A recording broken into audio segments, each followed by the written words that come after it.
So the three biggest changes we've seen here lately is, before Google used to let you, use duplicate content across the entire site.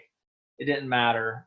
So, 5, 10 years ago, a lot of people were just building out these bulk sites, copying and pasting the content and then just swapping out the city names.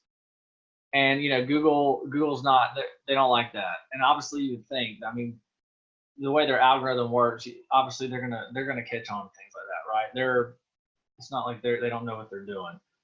And something else is low quality links pointed back to your website. Again, not long ago, you used to be able just to almost spam your own site with links, and the more links the better, and then Google would push up the site in a matter of days. But obviously Google caught on that people were spamming sites, this and that, and so they completely have knocked that out. I mean, they're going deep and actually analyzing the quality of your links, how long they've been established. And I mean, that's why SEO is also a long-term, play as well, right? They're not just going to let you blast out 100 leaks and then put you at #1 tomorrow, right? I mean, they make sure that, companies are in it to win it in the long term. And then also something else that they've caught on to big time is you need a real physical office.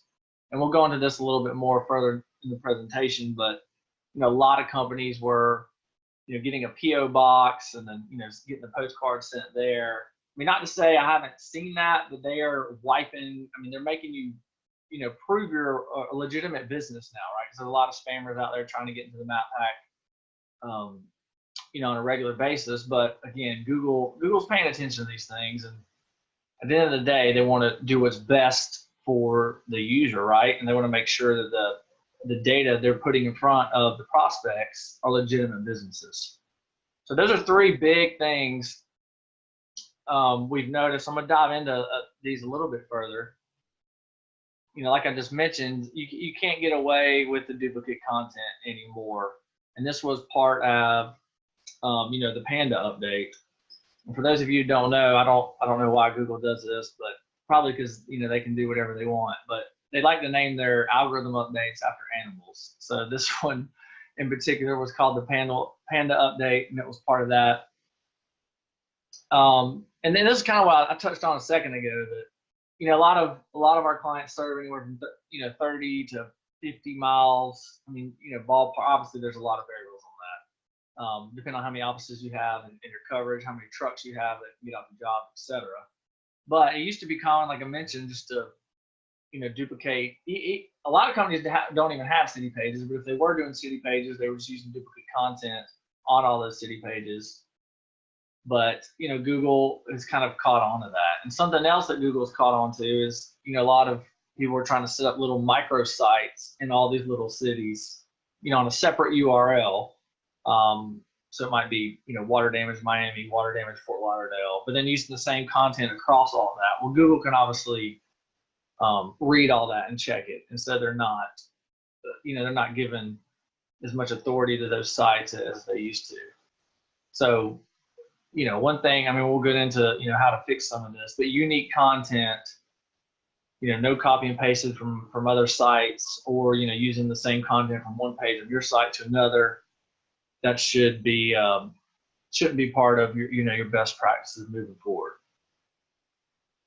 So the second thing is just too many irrelevant, low quality links pointed back to your website. I mean, it could really hurt you. And this is part of the Penguin update. And like I mentioned before, you should be able just to, almost spam your own site, and then it would actually rank. I mean, believe it or not. But like I said, they're always updating this. And then one thing too is whoever you're currently working with, you can review your current link profile to find bad links and just get rid of them. Because at the end of the day, if you have spam links that aren't related to your company or your industry, they could be hurting you at the end of the day. So it's better just to disavow or remove those links.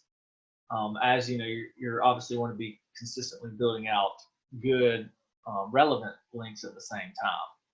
And then you also want to work to diversify your anchor text and build more high quality relevant links. And I don't want to get too much into the nitty gritty, but the anchor text is the wording.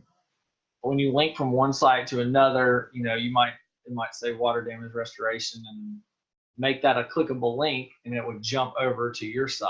So that's how Google can track and read through all that and say, oh, okay, this link is about water damage restoration. This company does water restoration. Awesome. That's relevant. And if it came from a good source, you get quality points on that. So that kind of just real quick helps you guys out on the anchor text portion. So the third part I mentioned was a real physical office to rank well. Now I'm not saying like I've still seen some out there, but I don't know if you guys have been trying to do any Google My Business stuff. I mean, they are cracking down. I mean, we help our customers daily get this stuff squared away. And I mean, even if you have all the data, what you need to prove your legitimate business, I mean, they are cracking down. And you really have to let them know that, hey, I'm actually the owner of this business. I'd like to make this update to my Google My Business profile. Because, it used to be real easy to do this, but they're cracking down, big time on that. And then, again, this was part of the pigeon update.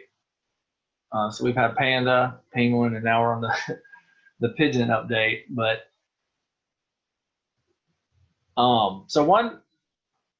let's say, multiple fake addresses. We used to see, people used to make a fake suite number, right? Like suite 2, and then if suite 2 didn't exist, then companies would just kind of make that up.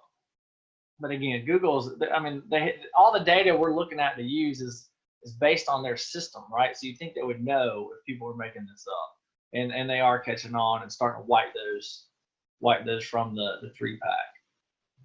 And I've still seen some of the work from home stuff work a little bit, but I mean, at the end of the day, like, it's just best to use your legitimate office address, or if you have a separate warehouse where you keep your equipment or something, you can use that. But it needs to be where your primary location of where you operate out of.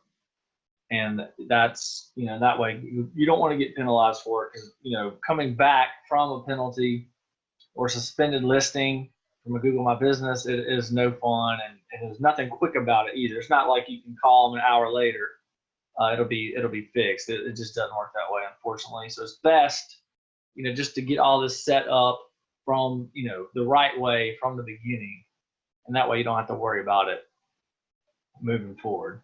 So what else is changed? I mean, the old-fashioned stuff, kind of like what I just went through. I mean, it's no longer effective, and now they're moving more and more towards the user experience. I mean, their main mission, right, is provide relevant results for the consumers that are typing in on Google.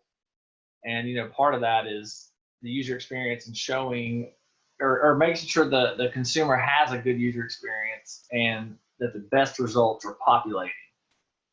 And so there's with this, and we're going to talk a little bit more about it, it's kind of shifting from, Google is making this more and more part of the SEO ranking factors, click-through rate and stuff like that, which we'll get into. Time on page affects the user experience. Hope you got value out of that video. If you're looking for more ideas and strategies for better ways to market your water, mold, or fire damage restoration business online, you can go to restorationmarketinggroup.com, and there we have a free checklist you can download. It's called the Ultimate Online Marketing Guide for Damage Restoration Contractors. And there you'll be able to get the latest strategies that are working now to really increase your lead flow online. You could probably even 5 to 10x the number of leads you're getting per month from internet marketing. So there should be a link below, restorationmarketinggroup.com, and there you can download the checklist for free of charge, and we'll talk to you guys soon. Thanks.